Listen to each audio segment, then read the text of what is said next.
Shipping, billing, admin, payroll, marketing. You're managing all the things, so why waste time sending important documents the old-fashioned way? Mail and ship when you want, how you want with Stamps.com. Print postage on demand 24/7 and schedule pickups from your office or home. Save up to 90% with automated rate shopping. That's why over 1 million small businesses trust Stamps.com. Go to Stamps.com and use code PODCAST to try Stamps.com risk-free for 60 days. You're listening to Killer Communications, brought to you by AbJack Entertainment. Be sure to check out some of the other great true crime podcasts from this network, including The Murder in My Family, Missing Persons, DNA ID, Scene of the Crime, Zodiac Speaking, Beyond Bizarre True Crime, Campus Killings, and Below the Surface. All of these podcasts are available for you to binge on right now, wherever you listen to podcasts. Subscribe where you're listening to this podcast so you don't miss an episode.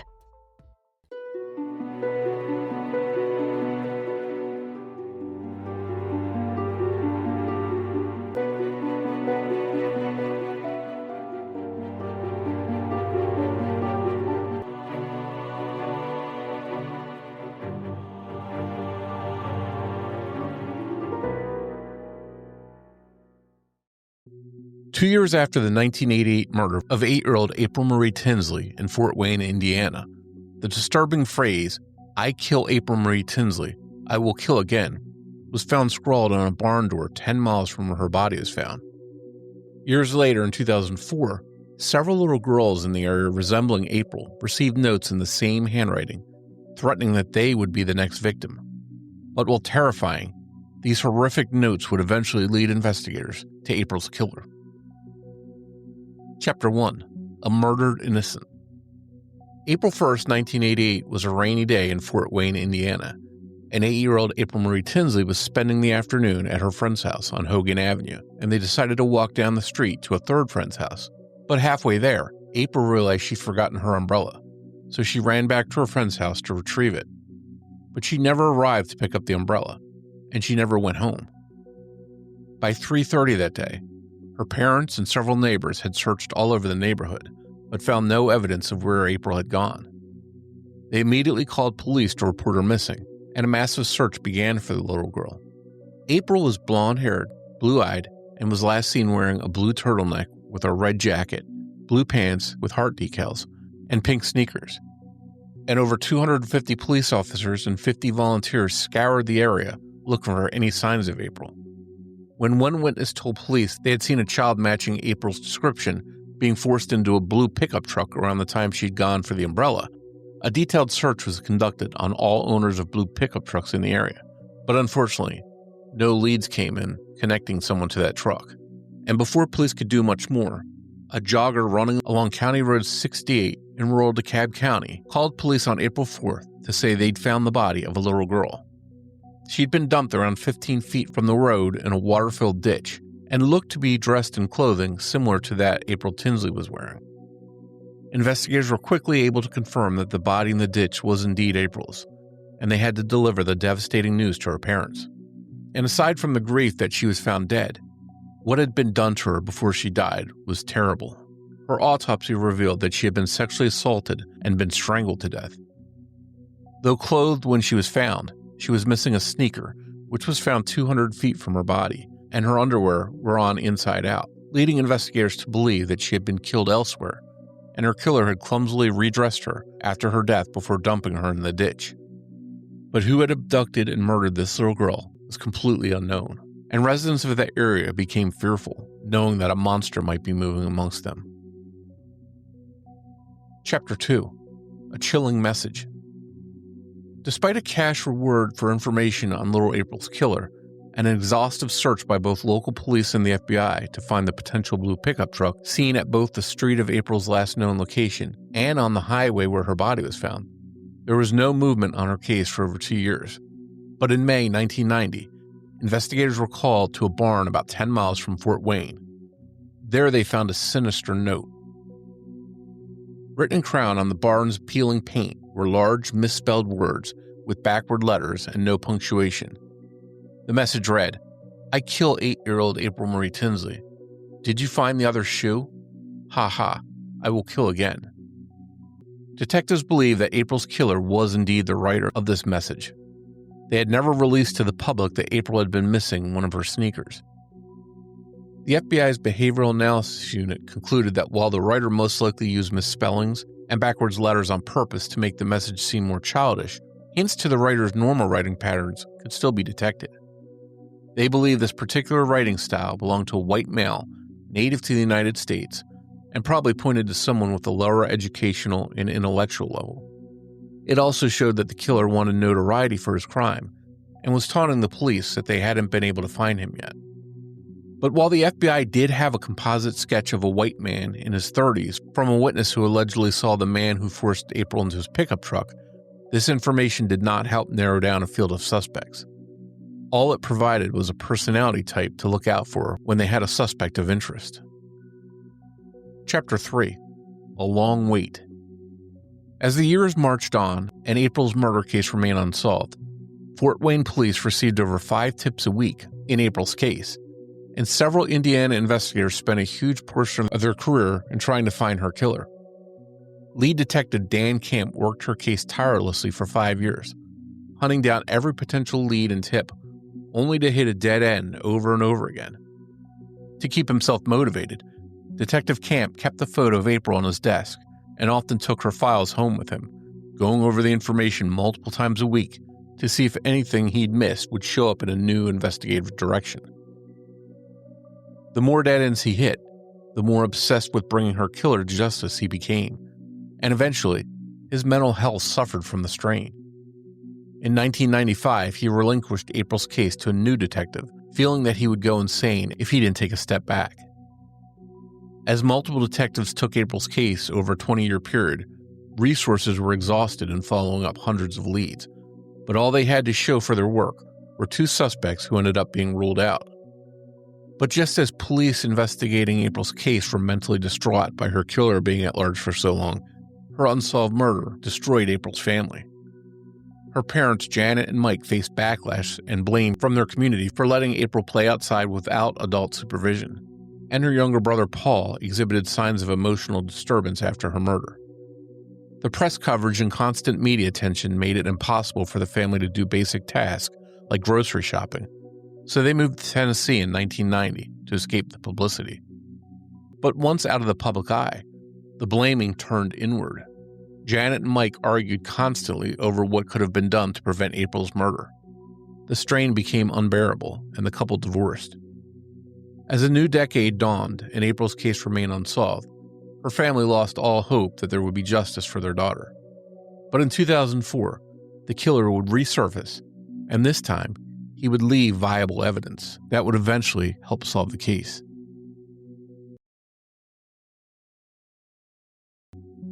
Chapter 4. Sick and Twisted Notes. Over Memorial Day weekend of 2004, 4 little girls who left their bicycles unattended on their front lawns in the Fort Wayne suburb of Grable, Indiana, received little plastic sandwich baggies containing sick and twisted contents. Inside each bag was a note written in pencil on yellow-lined paper, along with a used condom full of semen and a pornographic Polaroid of male genitalia. The 4 children who received these baggies were all females around 8 years old and had blonde hair and blue eyes. While each note was unique, they were all variations on a predatory theme, written in big block letters with misspellings and no punctuation. One letter read, "Hi honey, I've been watching you. I am the same person that kidnapped and rape and kill April Tinsley. You are my next victim. And if you don't report this to police, and I don't see this in the paper or tomorrow on the local news, I will blow up your house." April Tinsley's unsolved murder hung like a specter around the area surrounding Fort Wayne. So when her name was found in all 4 of the notes, parents all over the Fort Wayne area feared that the killer was hunting for a new victim. And they may not have been wrong. When police looked over these notes, they knew it was April's killer. For one, the handwriting and style of writing was almost a perfect match to the note left scrawled on the abandoned barn 14 years prior. But 2004 was a very different time than 1988. Parents, especially those in the area of an unsolved child murder, kept children under intense supervision, whether by an adult or another child. children were rarely seen by themselves. Perhaps for this reason, no children from the Fort Wayne area were ever abducted following these notes, despite the writer's claims that they would be. But the notes did give investigators exactly what they'd been waiting for: a lead. The semen in the condoms was a large enough sample to develop a genetic profile from.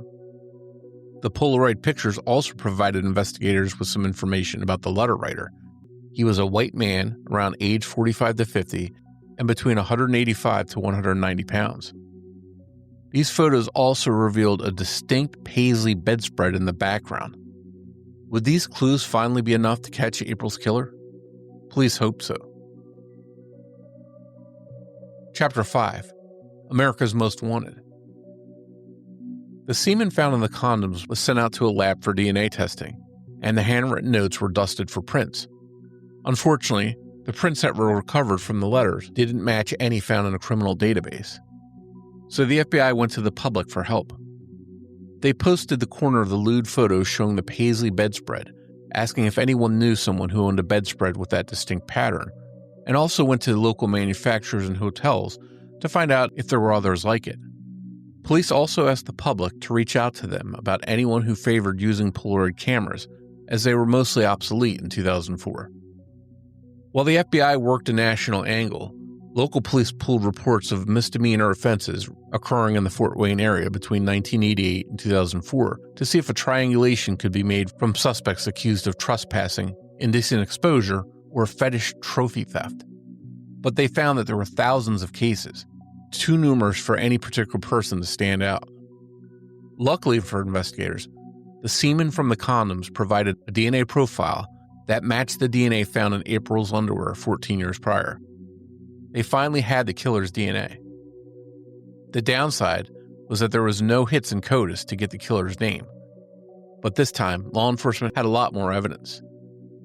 In 2006, the FBI released all the information about the notes and the barn scrawl to the public, hoping someone would recognize the handwriting, and they wound up getting over 140 tips. But DNA swabs that were done did not match any of the viable suspects people called in. Detectives were forced to go back to the drawing board. So in 2008, they met with the FBI's Crimes Abduction Response Deployment Unit, or CARD, to get a fresh perspective on how to connect a name to the DNA that they now had. Following this meeting, the FBI decided to do a media blitz to reinvigorate interest in April's case. In 2009, the April Tinsley murder was the headliner case for America's Most Wanted, which featured the full FBI suspect profile and a hotline called Dial a Profile, where the public could call in to hear the full 8-minute description of April's killer with an FBI agent on standby to take tips from any viewers. The episode also showed photos of the handwritten notes in the paisley bedspread. According to the America's Most Wanted studio, the phones rang off the hook following the episode with 50 tips about just the bedspread alone. In the hours following the show, tips ballooned to the hundreds, and the FBI had to mobilize 75 specialized cold case investigators into a command post to sift through all the potential new leads. But by 2011, none of the tips led to April's murder, nor did any of the tips that came after a second episode about April was run on the show in 2012. But luckily for police and April's family, there was something new on the horizon that would finally shed answers in this case. Chapter 6. Parabon Labs. In 2013, one of Fort Wayne's detectives went to a homicide conference where a genetic testing company called Parabon Labs was giving a presentation on a new genetic analysis tool that generated what was called a snapshot, which could accurately predict the physical appearance of an individual based on a sample of their DNA. The Fort Wayne detective believed if Parabon could test the DNA sample from April's case, they'd be able to create an exact physical picture of her killer.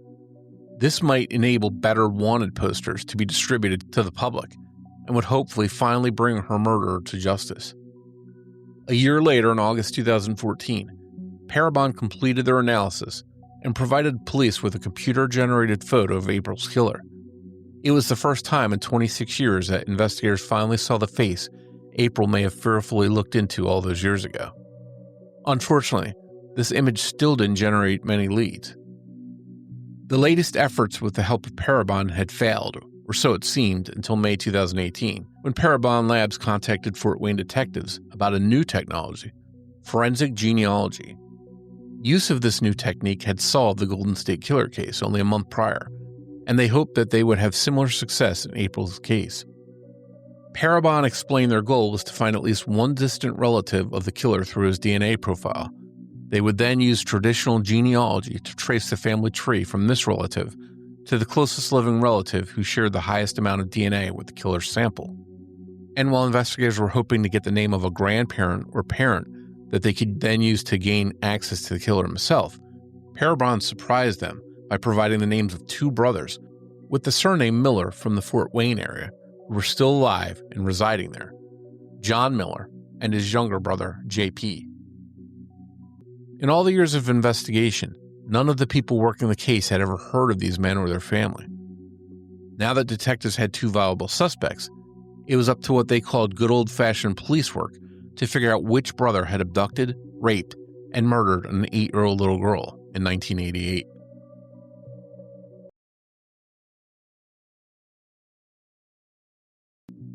Chapter 7. The Monster Next Door. Police ran the names of both brothers through criminal background checks to see if there were any prior convictions or criminal patterns. And while JP's record came back clean, John's showed several incidents in which he was cited for harassing women and girls in public with lewd, offensive, and sexual language. While John wasn't on the registered sex offenders list, these incidents showed police a pattern of inappropriate sexual behaviors towards females. John's picture also heavily resembled Parabon's initial phenotype-generated image from 2014. All that was left for investigators to do was obtain a direct sample of John Miller's DNA, so they spent the next 2 weeks staked out in front of John's mobile home located in Grayville, Indiana. 4 days into the stakeout, police were able to confiscate John's garbage to search for potentially discarded DNA. Inside, they found a condom box containing 3 used condoms. These were sent off to a lab, and only 3 days later, police got the answer they'd been waiting for 30 years. John Miller of Grayville, Indiana, was not only the genetic match to April's killer, but he was also the creeper who had left disgusting notes in children's bike baskets in 2004. On July 9, 2018, 2 Fort Wayne detectives met John on his front stoop after he'd come home from his shift at the local Walmart. He agreed to drive to the station with them, where John was read his Miranda rights, before being put in an interview room. When asked if he knew what detectives wanted his help with, John readily replied that it was probably the Tinsley case. He'd seen America's Most Wanted episode and knew the cops probably had his DNA. It only took moments for John to spill the whole story. It appeared to the detectives that he'd been waiting all these years to finally tell someone, and he seemed proud and excited as he relived the horrific and terrifying last hours of April Marie Tinsley's final day. John claimed that on that fateful spring day in 1988, he'd been looking for a suitable target when he saw April walking alone on Hogan Avenue, and he jumped at this opportunity. He told police he'd been searching for several days, driving aimlessly around in several Fort Wayne neighborhoods looking for an unattended child.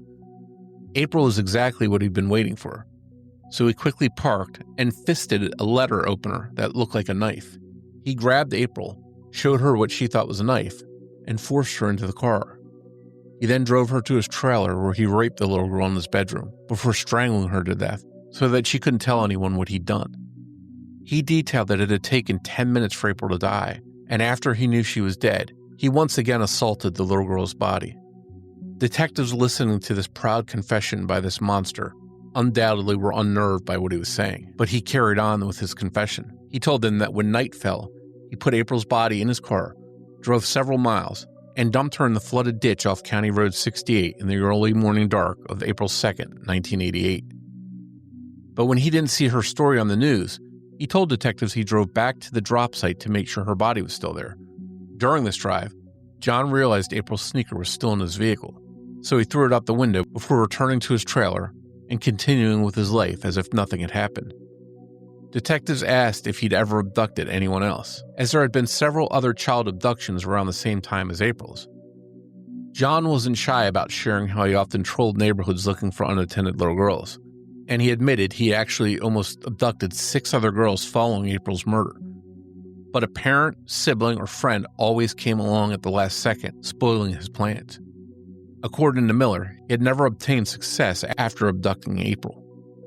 Miller claimed that the publicity about April's case, especially after his little notes in 2004 came to light, made parents extremely cautious, and it had been basically impossible to find an unattended child in the last 30 years. Miller agreed to write out a confession for police detailing everything he'd stated in the interview. The detectives weren't surprised to find that the handwriting, spelling mistakes, and style of John Miller's confession were an identical match to the notes from 2004 and the scrawl in the barn left in 1990. John was arrested following the interview and charged with April Marie Tinsley's murder, child molesting, and confinement. Chapter 8. The Making of a Monster. Following John Miller's arrest, his brother JP was approached by the press to give insight into how John had become a sick and twisted child molester and killer. JP explained that his brother had always had issues with low intelligence, and that even though John was 59 years old, it was like dealing with a 13-year-old. John had been living in the trailer at the mobile home park since he was 19 years old. His father and stepmother had bought it for him after his stepmother complained that John scared her. Though John was capable of caring for himself to some degree, he required oversight for meals and other day-to-day necessities, which JP had taken over after their mother passed away. John Miller's father had gotten him a job at the Eagle Pitcher Industries plant in 1978, where he worked until he was fired in 2000 for breaking a swipe card machine in a fit of rage. Afterwards, he worked the midnight shift at the local Walmart, where he wouldn't have to deal with customers or other staff members. As far as JP knew, his brother went to work, came home, would often have breakfast by himself at the local Grable Inn, frequently went to the grocery store, and then would go home, where he would fill his day by watching true crime and police shows and pornographic films. He then would do the newspaper's daily word search in the evenings before his shift at the Walmart. Following John Miller's arrest, his brother JP wanted nothing to do with him and was disgusted by what his brother had done. John lived a very habitual existence, and aside from the large amount of porn that he owned, JP never thought his brother had anything to hide. But later interviews that investigators conducted with John Miller showed he had hidden a lot. John admitted that as early as 9 years old, he had fondled a little 5-year-old girl that his mother had been babysitting. He would wait until she went down for her nap, and then he'd take her underwear off, which he kept in his room as a prize, and he would sexually abuse her while she slept. John Miller claimed that his mother knew about the behavior but never told anyone. Then, Miller said, when he was 13, he attacked one of his friend's little sisters, and at 17, he attempted to rape a teenage girl in a Pizza Hut bathroom. He was caught running away after the girl fought him off, and he was sent to a correctional home called the Saulwood Youth Center. John Miller didn't seem to view his time at this youth center as true punishment. In fact, he claimed that he engaged in and enjoyed many voluntary sexual acts with other boys there. He was released in his early 20s, and he worked at his father's car dealership where he habitually pulled his pants down and shook his penis at school children when the buses passed by. In his late 20s, he often patronized male and female sex workers, as well as meeting up at local parks for random hookups. It was around this time that he also began driving around neighborhoods looking for unattended little girls. After what he'd done to April, Miller both wanted people to know it was him while simultaneously hoping no one ever found out about his secret. But he enjoyed watching all the news surrounding April's case, and it's why he decided to leave those notes on the barn. Every time he did something like that, it got media attention, though John never gave a straight answer for why he waited so many years in between his notes. In the end, John Miller perfectly fit the original FBI behavioral profile created from the notes he'd left. In a way, they had already known everything about him except his name. Now April's family had a name and a face for the monster that had killed their little girl, and he was about to go to trial. Chapter 9. A Case Finally Closed. When April's mother Janet found out her daughter's killer had been charged, she immediately told prosecutors to fight for the death penalty. But as April's family assembled in the courtroom on December 7, 2018, the prosecutor announced that there would be no trial. John Miller had agreed to plead guilty to murder and molestation and would serve back-to-back sentences, 50 years for murder and 30 years for molestation. His first eligibility for release would be in 2058 when he turned 99 years old.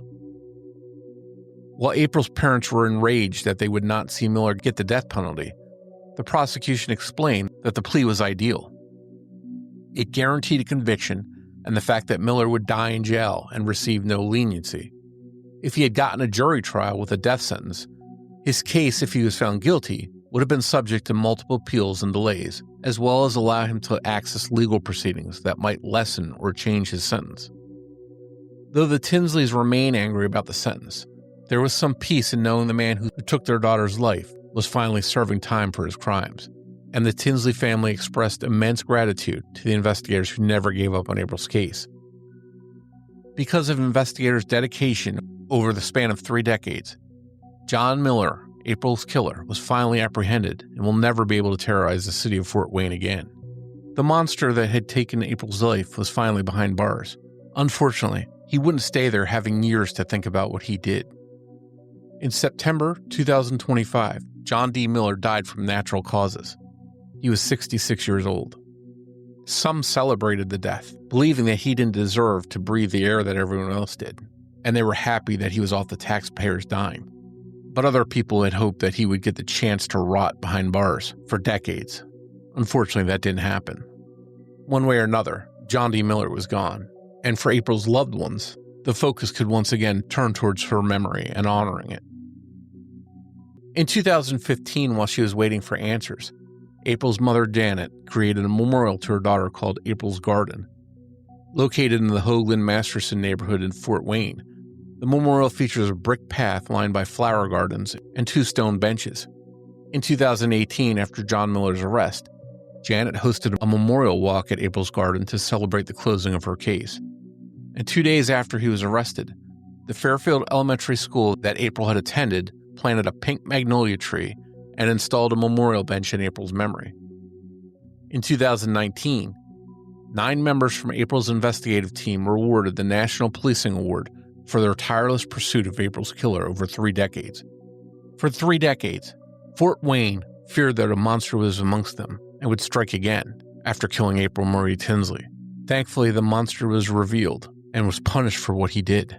And to this day, people there will remember April Tinsley as a little girl who tried to get her umbrella and unfortunately crossed paths with a killer. Rest in peace, April.